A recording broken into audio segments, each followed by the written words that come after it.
In preparation for Optica online industry meeting on new space, I went for a visit to German Aerospace Agency, or DLR, in Oberpfaffenhofen. DLR is well known in the space ecosystem with its extensive experience in developing classical satellite missions. However, since about 10 years, they're working together with the industry partners on the emerging market of Cubesats. Cubesats, beyond being valued as independent missions, became indispensable for testing new technologies for space. The major advantage of the new space move, and especially for the Cubesats, is that you have a very easy and fast access to space, which gives you the possibility that you can demonstrate your technology in the final environment. And therefore, Cubesats are mainly used as precursor missions to demonstrate single technologies for larger missions. Larger missions are usually still used in the classical space with larger satellites, but they need a very long development time. And if you can benefit from a precursor Cubesat mission, where the technology is already demonstrated, that you can show it works in space, now we just have to put everything together with the single technologies which were demonstrated on the Cubesats. This gives a major advantage because this reduces, on the one hand, the development time, and on the other hand, the risk of a failure in space. And if something fails in space, you cannot fix it. With the growing demand for high data transfer rate and quickly deployable networks, it became clear that free space optical communication via Cubesats is one of the promising ways to go. And the idea was to miniaturize our already known technology and to make it more compact, that it fits into a Cubesat. And the outcome was the world's smallest laser communication terminal. I have one model here. The major development, what we also patented, is that what you can see is that the optics and the optomechanics are directly attached to the PCB. So you have a telescope on top, and you can see the fine pointing assembly here with a 4-quadrant diode, and which sits here, and a moving mirror, a MEMS mirror, here on this side. So this system, the 4-quadrant diode, acquires the beacon from the ground station, measures the angular incoming difference of the beacon, gives it to a microcontroller which sits on the PCB, and the mirror corrects this error. And the transmission laser is done by an HPLD, a high power laser diode, and is coupled in free space here into the exact same optical path where the beacon from the ground station comes from. And with this, we guarantee that the transmission beam hits the optical ground station, and we are perfectly aligned. TESAT is our industrialization partner. As a research institute, we are a non-profit organization, so we need a strong partner in the background who supports our development. We are very close to the industry, so we don't only do the basic research.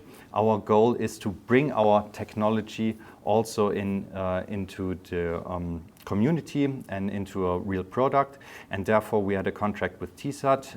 They financed the whole development, and therefore they took over our design as a product into their portfolio. Florian Moll explained some other uses for photonics in Cubesats. Smaller, lighter, yet robust components are needed for the harsh environment of space.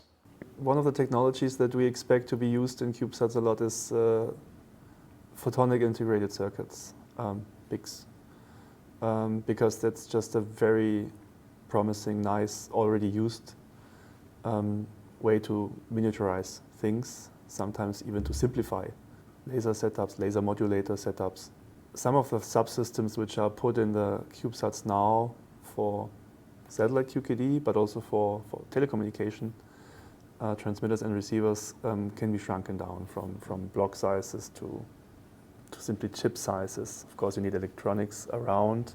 Bonding is a topic, and packaging.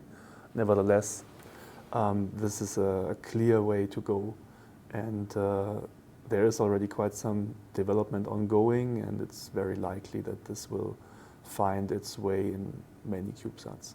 Laser light communication has major advantages over the traditional radio communication. One can potentially achieve higher antenna gains due to a better coupling efficiency over long propagation paths and utilize a broader spectral bandwidth for transmitting the information. So what kind of speeds are achievable with laser light? Terabit per second is quite feasible. This is in the meantime demonstrated over different testbeds, also very close testbeds which are very close to real satellite links. So for example, the DLR, we had a experiment, high TRL experiment actually some years ago, where we demonstrated, it was I think 13 terabits. 13.6 terabit per second over a 10-kilometer link. So like in a satellite similar setting to show what is possible. Actually towards links to bigger geostationary satellites. So the actual equipment was, let's say, accordingly big. Nevertheless, this shows very good what is achievable. I think in the meantime this record was broken in some other institute. Nevertheless, this is the way, the direction where it's going. So what is the reason for involving an industry partner right at the start of the development? Because the processes we have in research are very different to a production line. That's why we had a very, very close collaboration. So TESAT participated in all the reviews, for example. Our processes were documented, were aligned with TESAT, that they could take over them for their final production.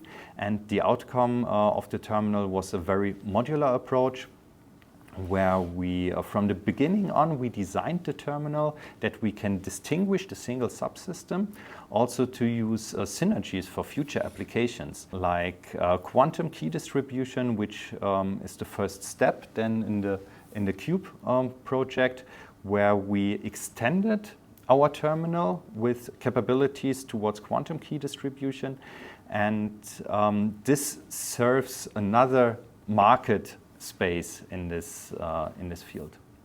The synergies between data communication and quantum communication in terms of satellite photonic communication is quite high, in a sense that similar antennas, laser terminals can be used. If you want to define the laser terminal as a kind of antenna which does beam steering, beam forming, and so on. And this is actually one of the building blocks of a satellite QKD system, which is very crucial and very important, especially because in quantum communications, satellite quantum key distribution, the antenna gains are even higher than for the telecommunication applications, which means that larger telescopes are put in the CubeSat. So indeed, the SPACES technology that we can use here, which is developed, is the basis, the core technology which is used, but some larger optics can be put on top of it, in front of it, to form a higher antenna gain, which is indeed needed for satellite QKD. So it can all fit finally in a 6-unit, 8-unit or something like this CubeSat. And this again has a rather high potential, I think, with respect to scalability for constellations. So you don't want to have one satellite in the end in a satellite QKD system for really implementing a service, because it's all about delivering keys as a service in the end. At least this is a big option. And then you need probably dozens of satellites to really set up a complete satellite QKD system to cover Europe or a global coverage. And looking ahead, which technology developments are important to accelerate commercial adoption of CubeSats? I think one major step is to harmonize operation standards. We have very nice professional ground segments. We have a German Space Operations Center, GSOC, we have ESOC. And the difficulty is to integrate a satellite into the ground system, because they speak different languages. For professional ground systems, we usually have CCSDS, so packet utilization standards. And the Cubesat operation standard is very different to this. So we must find a way to combine both, that we can use our existing infrastructure to integrate also the new technology like Cubesats. Both worlds can exist in parallel. So some applications will never be completely fulfilled by a Cubesat or by a Cubesat constellation. So we will still have to rely for some applications on the, let's say, classical space missions. We have space missions already to the moon, deep space missions to Uranus, for example, but they also rely on a larger spacecraft, and the Cubesat is deployed and at the final destination then. So I think both can benefit from each other, both can learn from each other, and can really use the advantages of the other side. And that's what I would wish for the future, that this combination gets stronger also in case of standardization, that we can really fit everything together at that point. Yeah, that's nice. Maybe to add on this, it's also a nice movement in technology to challenge what is already there, to just question yourself what you did so far. The process is still nice. Are they good? Could they be tailored or not? And so on. So you're forced to also change in the, let's also call it classical space, the processes and the development routines and maybe also the mindset.